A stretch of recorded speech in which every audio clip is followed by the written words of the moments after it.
Alrighty, back to the next one. Moving on, we have Quadrat is the next program in the list. Now the Quadrat program is a quadratic formula solver. This is your best friend for speeding up the quadratic formula. Keep in mind, as your workbook page says, this is only good when you have a quadratic equal to 0. So ax squared plus bx plus c equals 0. If you don't have it equal to 0, you need to move things around so that it is equal to 0. That's like step 1. You're responsible for that. Once you've done that, then you can input the values of a, b, and c, and the calculator will do all the rest for you. So let me show you what I mean. Let's take a quick look at a question like number 2 here. It says an artist makes a profit of 500p minus p squared dollars from selling p paintings. What's the fewest number of paintings the artist can sell to make a profit of at least $60,000? So I basically just went ahead and set the problem equal to 60,000. So the profit, 500p minus p squared, is equal to 60,000. I don't know about you, but if I had to solve this by hand, I wouldn't be very happy about it.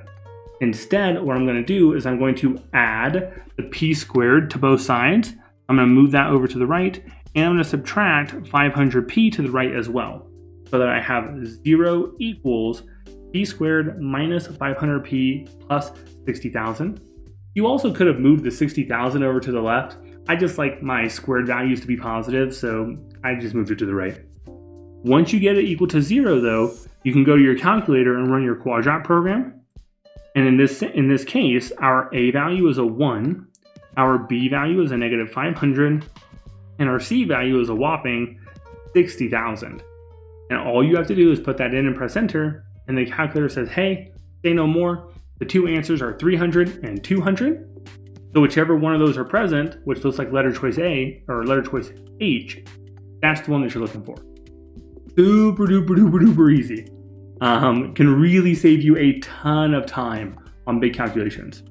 I want to also show you guys another way that this can be used when you're testing the answer choices. Like question number 3 is a good example here. It says, which of the following quadratics has the complex number 1 plus root negative 1 as a solution? Now, we do need to remember that 1 plus root negative 1 is the same thing as 1 plus I. So we're looking for something that has 1 plus I as a solution. Well, I'm just going to run through literally all the answer choices and see which one gives me 1 plus I. For letter choice F, I have 1x squared. I don't have any x's, so my b value is a 0, and I have 1 for c. Well, that is not 1 plus I. It's 0 plus I. So I know letter choice F is not the correct answer. By just pressing enter on the home page, I can rerun the program very, very quickly. That's what allows me to cycle through all the answers within like 30 seconds if I was, not talking about it. And then letter G is just 1, 1, 1. So if I go 1, 1, 1, that is definitely not 1 plus I. So we move on to the next one. Letter choice H is 1, negative 1, and 1.